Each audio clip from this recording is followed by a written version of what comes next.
Hi, my name is Kang Lee. I'm from the Stroke Association. I'm here today to help you understand a bit more about stroke, the Stroke Association, and what people can do to reduce their risk of having a stroke.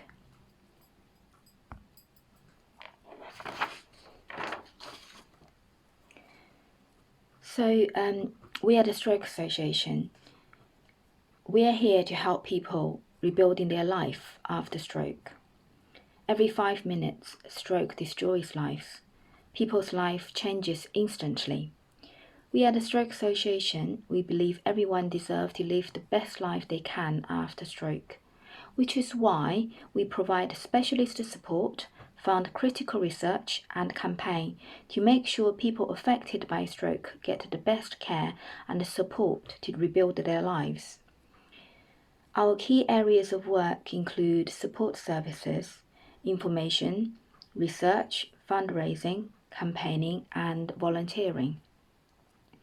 For example, we have a national stroke helpline, an online tool called My Stroke Guide, a Life After Stroke grant, and stroke groups and clubs across the UK. We also have a wide range of publications provide accurate and accessible health information. In Southampton area, we provide a communication support service for stroke survivors. We also have local stroke support groups run by our volunteers.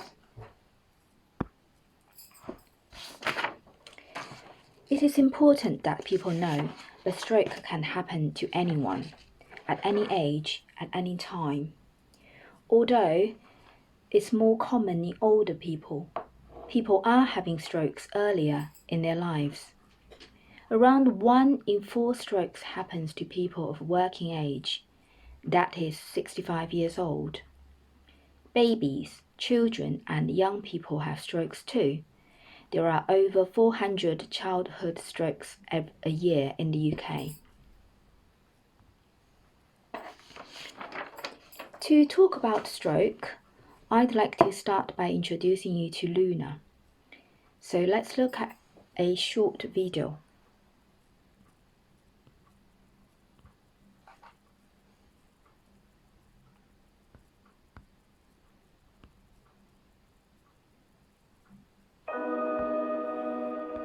Imagine your body, like feeling and sensation is your body is filled with water.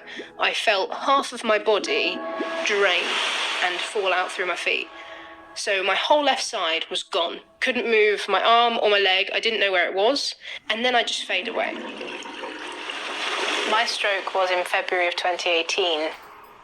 I'm staring up at the ceiling in the kitchen, and then there are 2 paramedics either side of me looking up at me. Louis, who was my flatmate at the time, came with me in the ambulance. The last thing I have in my head is a doctor looking at me kind of perplexed. And the only thing keeping me conscious was Louis's rubbish jokes, the worst things you've heard in your life. The next thing I have is I'm in a bed with paper trousers on and a nurse comes in and she says, "You've had a severe stroke." I lost 20% of my brain and I'm half numb on the left side of my body. I was undiagnosed for around 16 hours because of my age and because I looked drunk, and I was not. And enjoying being young, I really liked it. I didn't take it for granted. I really liked it. Being perceived as drunk is so dangerous because if I wasn't, I would still be able to feel my body. I have to hurdle the fact that I feel stupid sometimes, and it's not well hindered by everybody else expecting me to be fine, because I'm not fine. I am disabled. I just look fine, and they're not the same thing. No, Luna, what the hell, man? I can walk. I can't feel it, but I can do it. You fucking... So today I went to Pinewood Studios to get my face scanned for a portrait to be made of me in a weird CGI form, and it was really cool. What do you think? That is good? That's great. Do I look fetching? Gorgeous. Do I look pretty? Having a stroke is so difficult to describe. I think visualization of what I'm saying helps for people to understand and immerse themselves in it. I think the Stroke Association are really useful, not just for us survivors, but for the people around us. One of the most positive things that's happened to me since my stroke is Louis. We have a bond that I can't describe really, because you can't get that unless you've scraped someone off the floor of a hospital. Like what he did that day, and he knew when he was talking to me that he was keeping me alive. He knew if I fell asleep I wouldn't wake back up. We both knew that, and to have that, keep that person safe. And that's what we've always done since we've met each other. It's keep that person safe. That whole mantra I'm totally here for. He was great. He is great.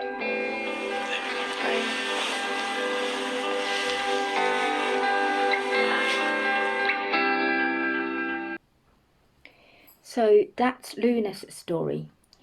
Luna had a stroke in February 2018, aged 20, while studying at university. People think it just happened to the elderly, but that's not the case. The doctor thought I was drunk. There's such a stigma about young people and a stroke.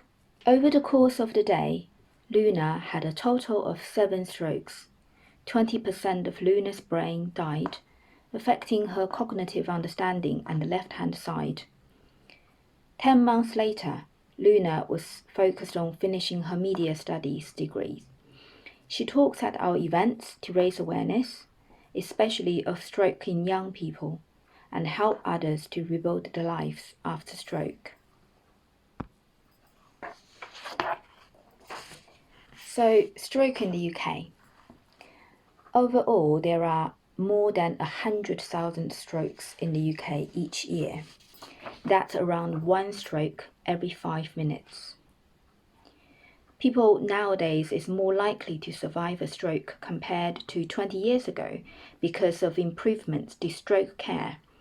But stroke is still the 4th biggest cause of death in the UK, and 2/3 of stroke survivors leave hospital with a disability. There are 1.2 million stroke survivors living in the UK today. That's 2% of the entire population. To put that into perspective, that's almost 5 times the number of people who live in Southampton.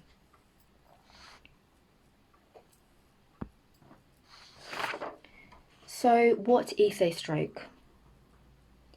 Simply speaking, a stroke is a brain attack. It happens when the blood supply to part of your brain is cut off, causing permanent damage to the brain cells. There are 2 main types of strokes: blockage or burst in the arteries which supply blood. 85% of strokes are caused by a blockage, such as a clot. It's called ischemic stroke. For example, Luna had multiple blood clots in her brain, which was what caused her to have several strokes. Another 15% of stroke are caused by a bleed, also called hemorrhagic stroke. It's a burst blood vessel within or on the surface of the brain. It's not as common, but can be much more serious. Some of us might have heard of TIA, mini stroke, or the word funny turn. So what is a TIA then? TIA is known as transient ischemic attacks. It happens when brain's blood supply is briefly interrupted, similar to a stroke, except the symptoms only last for no longer than 24 hours. Although it may not last long, a TIA is still very serious. 1 in 12 people will have a stroke within a week of having a TIA, and about half of all strokes after TIA occur in the first 24 hours. So we shouldn't ignore it. Get it treated urgently. It's not a funny turn.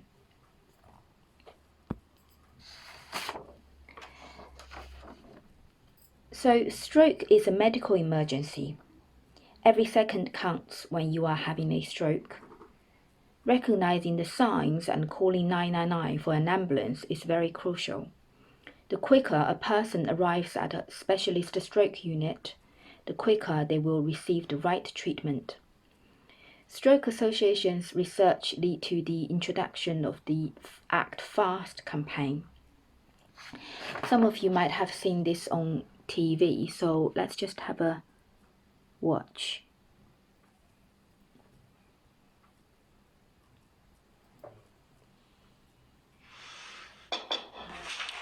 So how's the new job going? Absolutely fantastic. Closer to home, so I get to spend more time with Shamila and the kids. You worked hard for it though, mate. Well, no. Are you alright? Is he alright? Steve? I think he's having a stroke. We need to do the fast test. What? How? Wait a minute, Steve, what's wrong? Steve could be having a stroke. It's time to do the fast test. F face. His face has fallen on one side. Steve, can you smile for me? F. Face. Look at the person's face and ask them to smile. Has their face fallen on one side?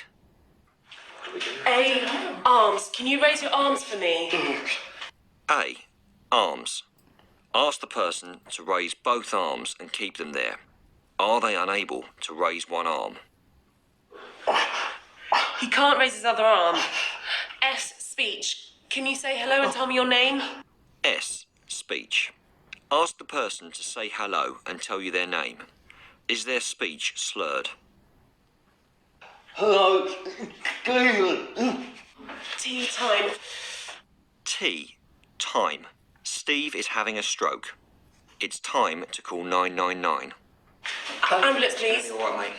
Steve has shown all three of the fast symptoms, but even one of these symptoms could mean someone is having a stroke. If you suspect a stroke, do the fast test and always call 999 straight away if you see any one of these signs. So that's the FAST test. To help more people to recognize the signs and the symptoms of stroke, the Stroke Association helped to fund the development and spread awareness of the FAST test.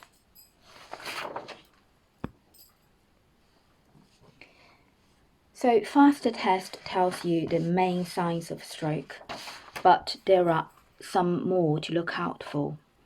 For example, sudden weakness or numbness on one side, difficulty finding words or speaking in clear sentences, sudden blurred vision or loss of sight in one or both eyes, sudden memory loss or confusion and dizziness, or a sudden fall, a sudden severe headache. Again, if you spot any of these signs, don't wait, call 999 straight away. So now let's talk about the effects of stroke. As we know, strokes happen in our brain. Our brain controls everything we do, think and feel. So the effects of a stroke depend on where it takes place in the brain and how big the damaged area is. Stroke is a leading cause of disability in the UK. It causes a great range of disability than any other condition. As we can see from here, it will affect our memory and thinking, vision, speech, swallowing, arm and hand weakness, bowel and bladder control, pins and needles, muscles and joint pain, numb skin, leg weakness and balance. So these are all visible effects of stroke, or quite obvious effects of stroke, but a stroke can also have hidden effects, such as feeling fatigue, anxiety and depression, change of behavior. These hidden effects can happen to people who do not have disabilities after stroke, but they can affect many people in their daily lives.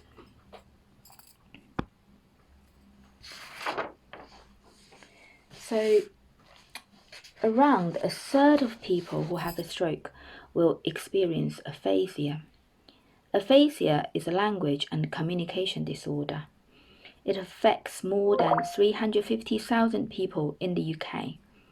Aphasia can affect a person's ability to understand, speak, read, write, and use numbers, However, it doesn't affect a person's intelligence.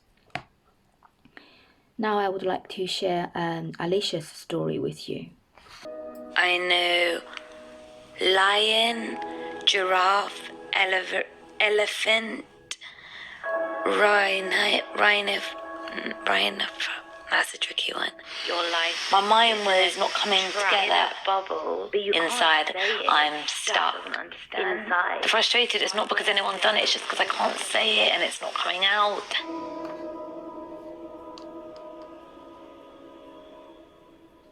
Bench. Oh no, it begins with S. So what is that? It's 5 letters.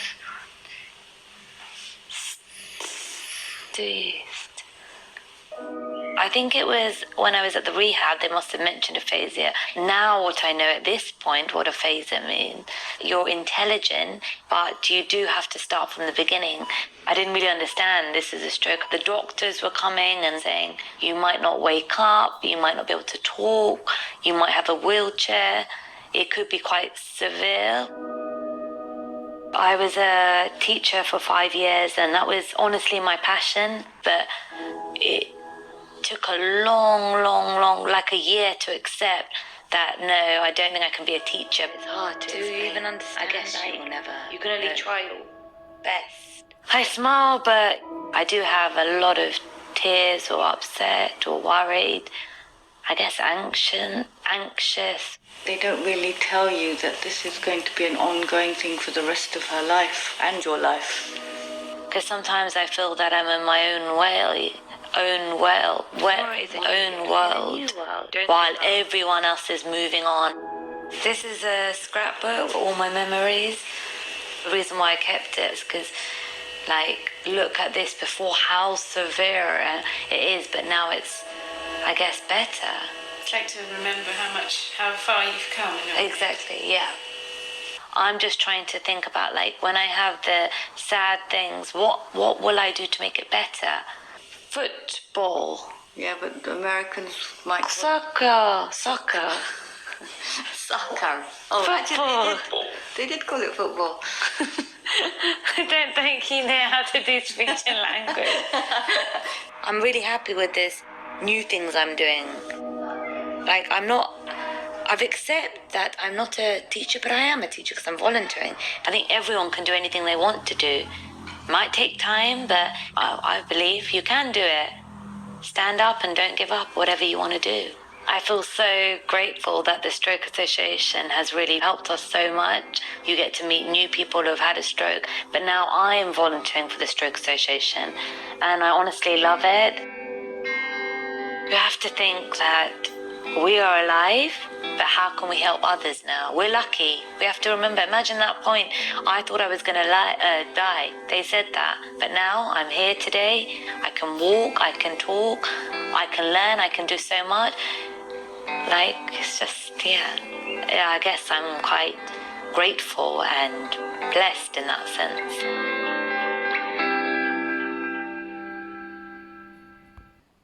So that's Alicia's story. Stroke risk factors. So the main risk factors for stroke are lifestyle, family history and ethnicity, a previous TIA or stroke, and your age. So let's talk about lifestyle. Our lifestyle has a big impact on our risk of stroke. Smoking, drinking too much alcohol, being overweight, and eating unhealthy foods can damage our blood vessels, increase blood pressure, and make our blood more likely to clot. The use of illegal drugs can increase the risk of stroke. Family history. Strokes can run in families, so do speak to your GP if you have a family history of stroke. Ethnicity.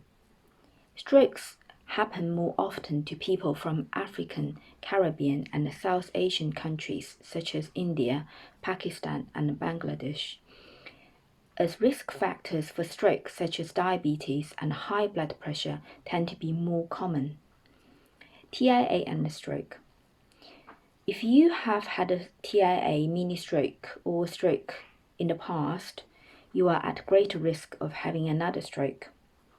But actions can be taken to reduce your risk by following your doctor's advice, taking medication you are prescribed to, and following a healthy lifestyle. Age. People are most likely to have a stroke over the age of 55 because our arteries naturally become narrower and harder as we get older, so they are more likely to become blocked. But it's never too late to take steps to reduce your risk of a stroke, like being more active, eating healthily. There are other risk factors too. So certain health conditions that can raise your risk of a stroke as well. This include high blood pressure, as we mentioned before. High blood pressure plays a part in half of all strokes and is the biggest single risk factor for stroke. It has no symptoms, so it's important we get our blood pressure checked regularly. And if you are diagnosed with high blood pressure, it's very important that you take your medication regularly. Irregular heartbeat, atrial fibrillation. So your heartbeat is irregular and may be higher, maybe faster than it should be. If left untreated, your risk of a stroke is up to 5 times higher. Most people don't get any symptoms, but sometimes you can feel your heart racing. The GP can check you and send you for further tests. Diabetes. Having diabetes almost doubles your risk of a stroke, but managing it correctly and making healthy lifestyle choices, such as losing weight if needed, can help reduce your risk. High cholesterol. Excess cholesterol in your blood can clog up and narrow the blood vessels, which can cause a clot. High cholesterol doesn't usually have any symptoms, but is a major risk factor for stroke. So it is important to get your cholesterol level checked, especially if you are over 40 and have other risk factors for stroke. Your GP or pharmacist can check your cholesterol level with a simple blood test.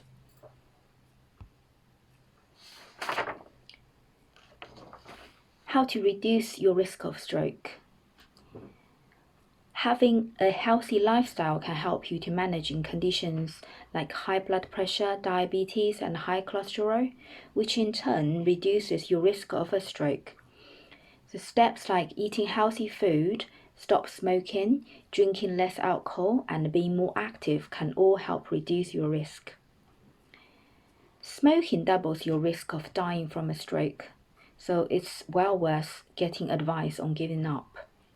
Eating well. Eat lots of vegetables and fruit, and have homemade food if you can, as it usually has less fat and salt than ready meals and snacks. Cutting down on salt can help with controlling blood pressure, and eating less fat can help with weight loss. Moving around as much as you can. Try walking for maybe half an hour a day and keep moving at home too. Just walking around the room every 20 minutes can also help to lower your risk. And then drinking less alcohol. So in the UK, the government advises that it's best not to have more than 14 units spread over a week. The limit is same for man and for woman. Manage your weight. Losing weight can also help you to control high blood pressure and to manage your blood sugar if you have diabetes. As I mentioned before, we have an online tool called My Stroke Guide. It is an online support tool to support people in their recovery following a stroke.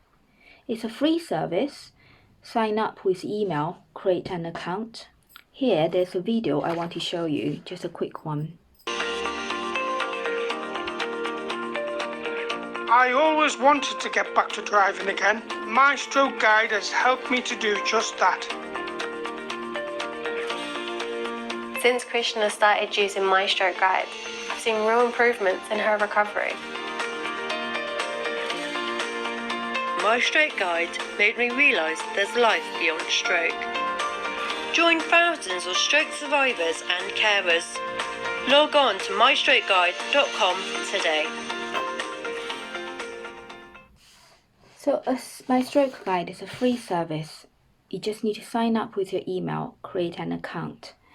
It gives you free access to trusted information about different types of stroke, risk factors and secondary conditions, as well as advice on prevention and improving your own health.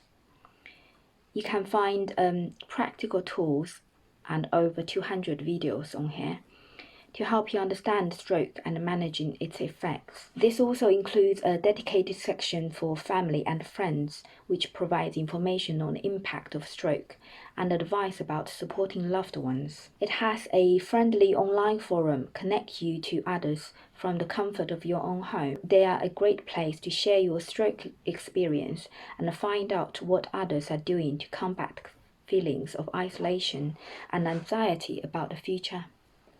Apart from my stroke guide, our stroke helpline is a place for information and support. If you or someone you know has been affected by stroke, or you just want to know more about the information on how to reduce your risk of a stroke, you can get in touch with us by phoning 0303 3033 100. And we also have an email address which is helpline@stroke.org.uk. When the helpline is closed or our lines are busy, you can request a free information pack.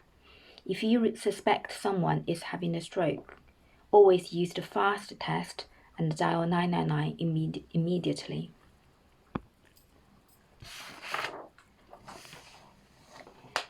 Our work wouldn't be possible without people's support. From running an event to signing up to the campaign network or simply donating, there are lots of ways people can get involved. So thank you. That's the end of my presentation. My role is the Health Promotion and Engagement Coordinator in Southampton. I run regular stroke prevention awareness events locally and I promote them on my social media page. So here are my Facebook and Twitter account. Feel free to follow me. However, due to the current COVID-19 situation, all my events have been temporarily suspended. Hopefully, once business goes back to normal, I will be able to pick them up again. And thank you very much for your time today. Bye-bye.